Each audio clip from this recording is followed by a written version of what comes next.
오늘은 highly repetitive DNA랑 그 다음에 싱글 카피 진에 대해서 비교를 해보자. 이게 기출이 나왔어. HL 바이올로지에서 패스트 페이퍼에 찾아보면은 기출이 된 문제야. 근데 여러 교재에 보면은 highly repetitive DNA라고 표현이 안 되고 satellite DNA라고 표현이 되어 있는 책도 있어. satellite DNA는 highly repetitive DNA의 일종이야.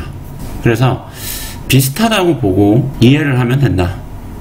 싱글 카피지는 뭐냐면은 우리 DNA가 있는데 거기에서 유전 정보를 담고 있는 거야. 그 유전 정보가 나중에 프로테인으로 되지, 단백질로 만들어지는 것을 말하지. 그에 반해서 굉장히 높은 반복 서열인 DNA는 유전 정보를 담고 있지 않아. 따라서 추후에 단백질로 트랜스레이션이 되지 않는단 말이야. 그걸 토대로 한번 살펴볼게. 이 highly repetitive DNA는 주로 센트로미어에 존재하고 그 다음에 텔로미어에 존재를 해.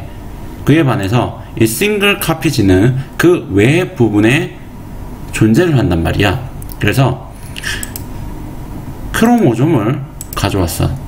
보면은 텔로미어, 그 다음에 센트로미어, 그 다음에 텔로미어에 지금 세텔라이트 DNA가 있고, 역시 세텔라이트 DNA가 있어.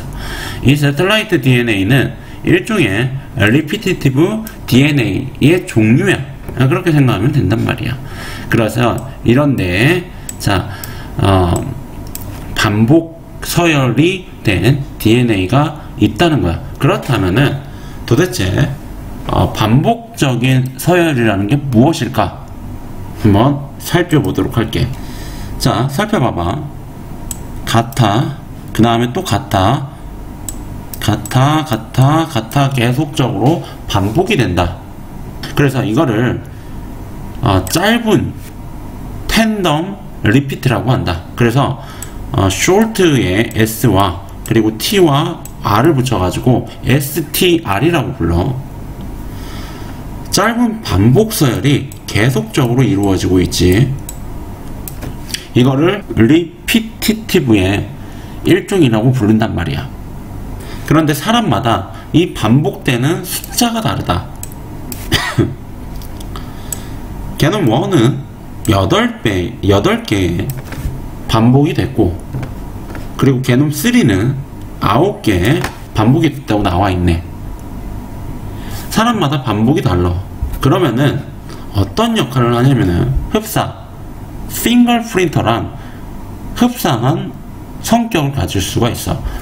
어떤 사람은 8개, 또 어떤 사람은 9개, 또 다른 사람은 뭐 10개, 이런 식으로 반복 서열의 숫자가 다르다. 그래서 DNA를 분석하고 파악하는 데 있어서 도움이 돼. 그걸 뭐라고 그러지? DNA 프로파일링이라고 한다. 종합적으로 말을 하면은 이렇게 된다.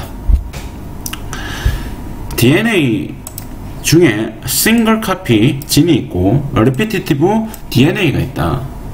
싱글 카피 진, 싱글 카피 DNA는 프로포션이 굉장히 작지. 1%에서 2% 사이의 범위에서 존재한다. 하지만은 리피티티브 DNA는 아까 살펴봤듯이 텔로미어, 센트로미어, 그 다음에 곳곳에 존재를 하기 때문에 5%에서 45%까지 존재한다고 나와있지.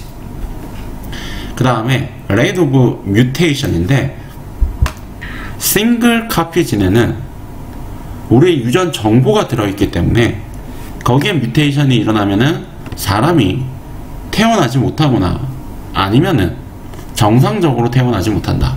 따라서 그 빈도가 낮을 수밖에 없어. 거기에 반해서 유전 정보를 많이 담고 있지 않는 리피티티브 DNA는 뮤테이션이 빠르게 일어날 수 있다는 거야. 그리고 싱글 카피지는 게놈에서 한 번 일어나고, 그리고 리피티티브 DNA는 굉장히 여러 번 일어날 수 있다고 하지.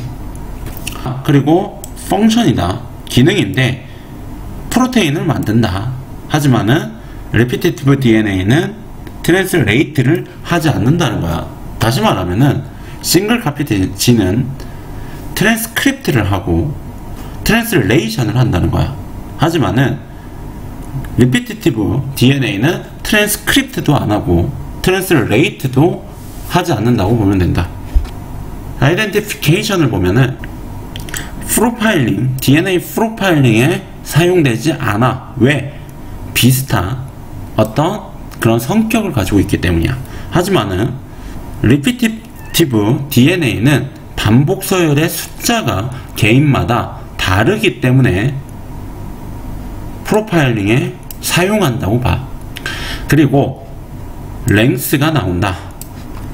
싱글 카피지는 한 번에 굉장히 길어. 수천 개의 나이트로지니어스 베이스, 다시 말하면 유클레오타이드지.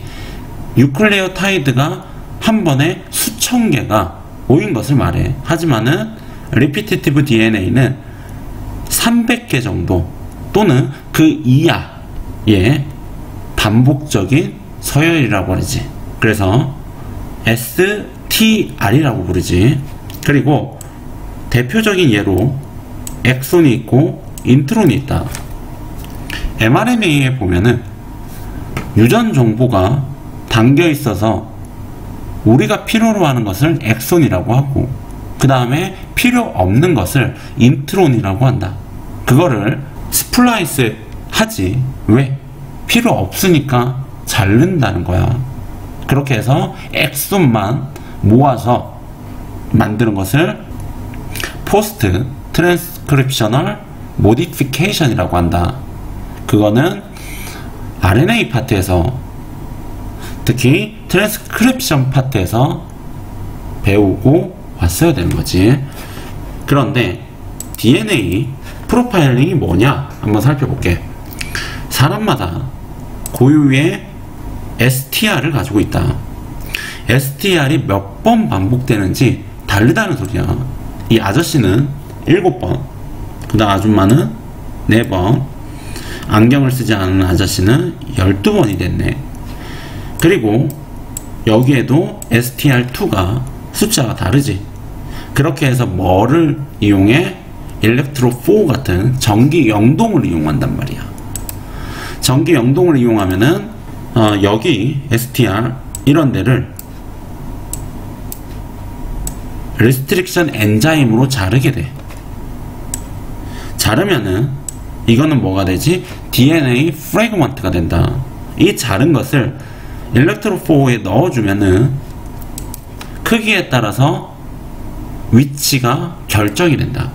따라서 어떤 모양이 되냐면은 이런 모양으로 DNA 프래그먼트가 위치하게 된다. 따라서 이러한 DNA의 어떤 서열과 크기를 통해서 어떤 사람이 범인인지 또 어떤 사람이 친자인지 등에 대해서 확인을 할 수 있지. 그거를 DNA 프로파일링이라고 한다.